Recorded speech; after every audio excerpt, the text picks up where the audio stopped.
reason that they're to follow the restrictions and what could happen if they don't. Many factors can affect a client's nutritional status and nutritional needs. These will be discussed in more detail in a later lesson, but are worth mentioning here. A person's age can affect what they want to eat, as well as what their nutritional needs might be. You would expect a 6-year-old to want different foods from a 60-year-old.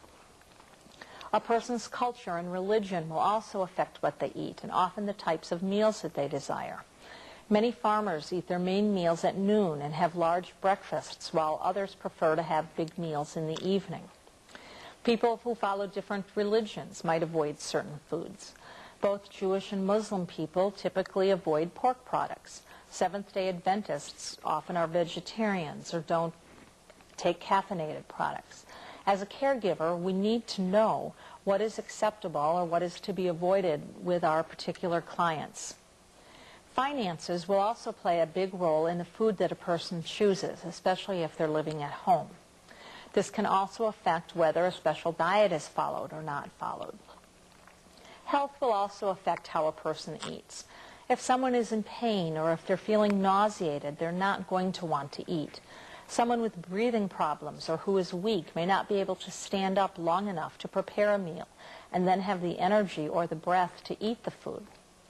And lastly, personal preferences play a huge role in the foods chosen to be eaten, or whether people eat, or what times they eat. All these factors need to be considered when assisting a person in either eating or preparing their meals. Fluids are another aspect of nutritional care that we need to take into consideration. The average person needs about 2 quarts of fluid a day.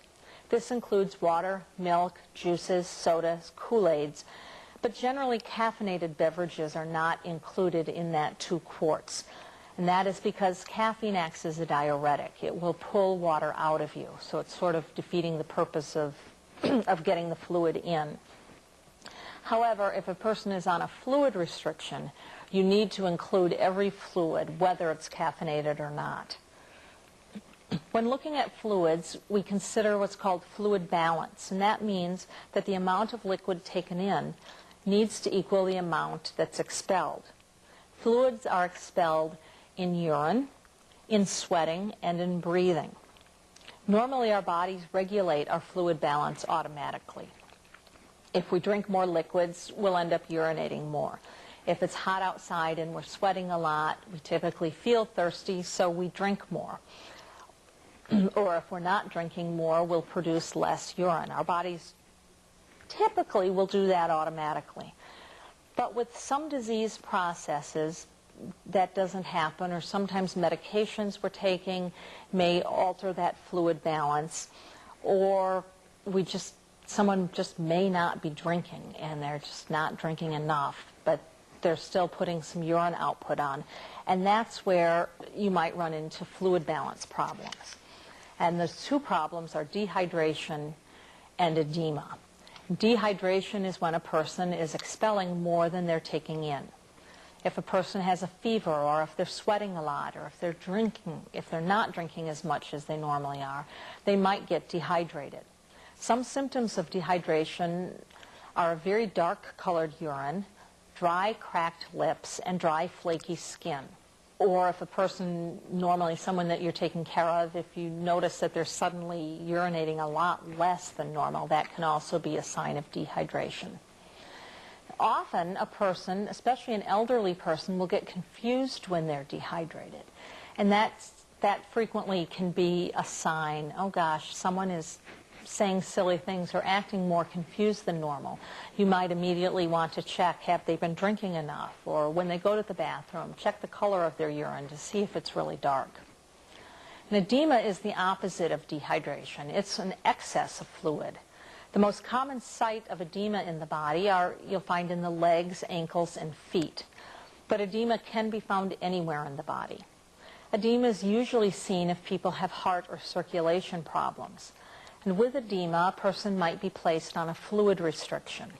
If you have a client on a fluid restriction, you need to keep a record of all the fluids they consume.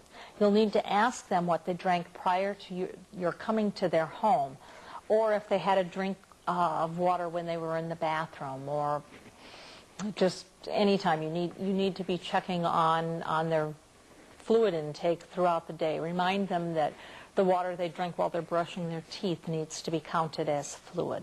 The role of the caregiver in nutritional care includes assessing whether a client is eating balanced meals. This can be accomplished by observing what they eat while you are with them, asking them what they ate before you came, or what they're planning on eating after you leave. You'll also need to be assessing the quality of the foods that they're eating. You can do that with using the food guide pyramid or with the dietary guidelines for Americans. You wouldn't want a client who's eating a bowl of cereal 3 times a day, and that's all they're eating. You'd need to be encouraging them, or maybe even saying, well, let me fix something else for you.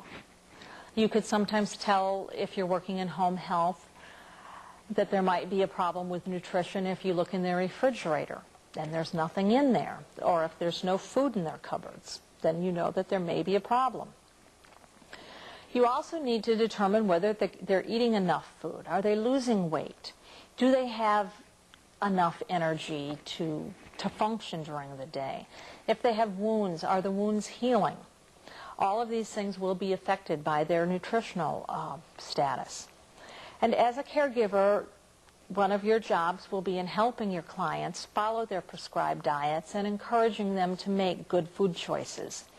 If you are uncertain as to what their restrictions are, again, you need to ask. Ask the nurse, or if a dietitian is available, or a family member, to make sure that they're eating what they should be. You also would need to report to your supervisor or nurse any problems that you notice. You might notice that someone's suddenly having problems swallowing or chewing. If someone takes a bite of food and chews and chews and chews and then spits it out, maybe their dentures don't fit right, or find out what is happening. Those are the items that you need to mention to the nurse. If someone's vomiting, or if suddenly they're always thirsty, or if they're refusing to eat when that has not been a pattern of theirs in the past. Those are things that you need to let your supervisor know. As the hands-on caregiver, you are the eyes and ears to all of the other healthcare providers. They really rely on the information that you're able to give them. We've covered quite a bit of information in the last half hour. You should now have a better understanding of what a good diet includes and what to watch for in your clients to help determine if they're getting enough to eat or if there might be some nutritional problems. Good luck in the rest of your program and in your new careers.